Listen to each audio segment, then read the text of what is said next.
Қайырлы күн, құрметті көрермен. Біз vocabulary and listening, verbs, animal behavior. Animal behavior тақырыбын өтеміз. Ол жан-жануарлардың мінез құлқы. Яғни соған сай мына жерде берілген қара сөздер бар, жаңа сөздер, соларды аудара кетейік. Алдымен бұл тапсырмаларды орындамас бұрын. Feeding, feed тамақтандыру, eating жеу, digging қазу, building соғу, қалау, catching ұстап алу, helping көмектесу, fighting күресу, protecting қорғау, hunting аң аулау, hiding тығылу, playing with ойнау бір нәрсемен, біреумен, chasing қуалау, артынан қуу. Енді бұл жерде былай дейді, берілген қара сөздердің біреуін таңдап, әрине мағынасына қарап қоямыз, иә. Мысалға, the black bird is feeding немесе eating its chicks. Бұл жерде біз feedingді алдық. Не үшін? Себебі қара құс өзінің балапандарын жеп жатпайды ғой, eating. Яғни тамақтандырады, feeding болады. Мінекей, бұның барлығы қай шаққа берілген? Present continuous'те берілген. Байқап қарасаңыздар. Okay, the second, the beaver is building a dam. Building болады. A chameleon is helping an insect with its tongue. Яғни бұл жерде үшіншісіне catching болады. Төртіншісі, the fish is protecting the other fish. Бұл жерде protecting, қорғау. The bear is hunting the salmon. And the sixth, a falcon is chasing a group of smaller birds. Мінекей, жауабы осы. Енді exercise number 2, complete the sentences with names of animals, compare your answer with a partner. Бұл жерде не істейміз? Бұл жерде мынау бос орындарға біз сөздерді міндетті түрде аудара отырып, қандай жануарды сипаттап жазғанын біз табуымыз керек. Яғни жануардың аттарын жазады екенбіз. Мінекей, енді the first sentence, snakes болады. Snakes hide in trees. They haven't got legs. The second, bears catch fish. They sleep in the winter. The third, chameleons don't feed their young. They can change color when they want to hide. And the fourth, sharks hunt smaller fish.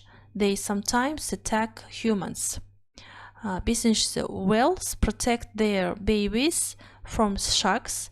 They sing to each other. Мінекей, осылай болады. And next exercise number 3.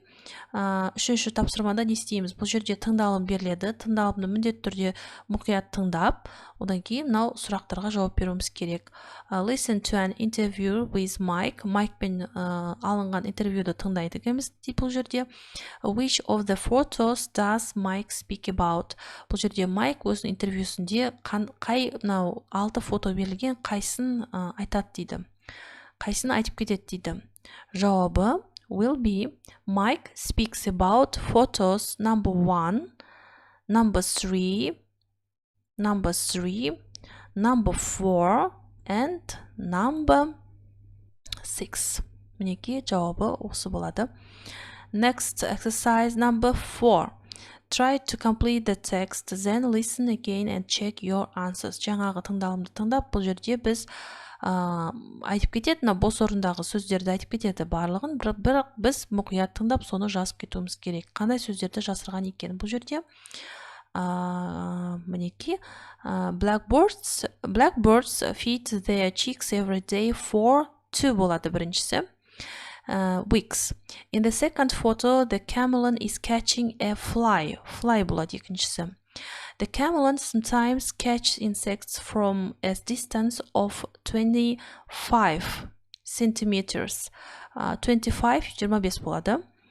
Төртіншісі, the big fish is a goalless grouper and it's төртіншісі fish болады, жоқ, 2 болады. 2, small 2. It's protecting them. In the last photo, a falcon is hunting small birds. It's a very fast bird and it's sometimes travels at 390 kilometers an hour. Яғни алтыншысы бұл жерде travels болады. Okay, next exercise number 5. Choose an animal you know and answer the questions. Мына берілген 4 сұрақтарға жауап беруіміз керек, бірақ ойымыздағы бір кез келген болмаса сүйікті жануарды таңдаймыз. Мысалға мен таңдағаным horse болды. Horse емес. Horse жылқы емес, мен таңдағаным it. Dog.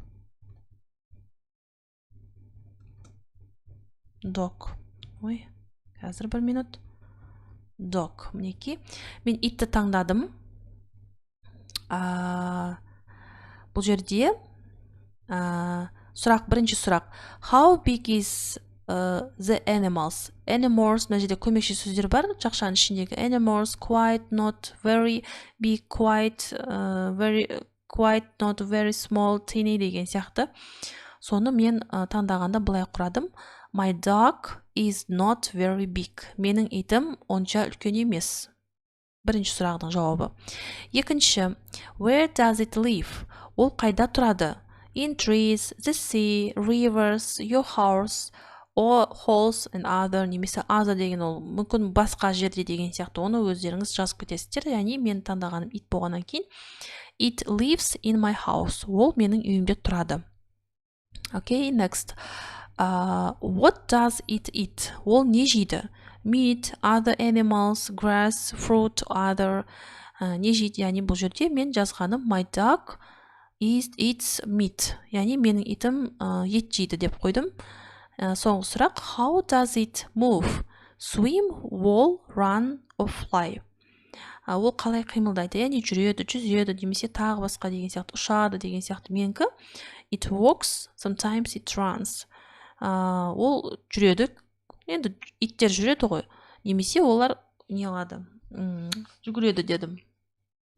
Менің итім жүгіреді және де жаяу да өзі жүреді дедім. Окей? Біздің сабағымыз осымен аяқталды. Келесі жаңа қызықты сабақты өткізе алмас үшін менің арнама міндетті түрде жазылып қойыңыздар. Келесі сабақта көріскенше сау болыңыздар.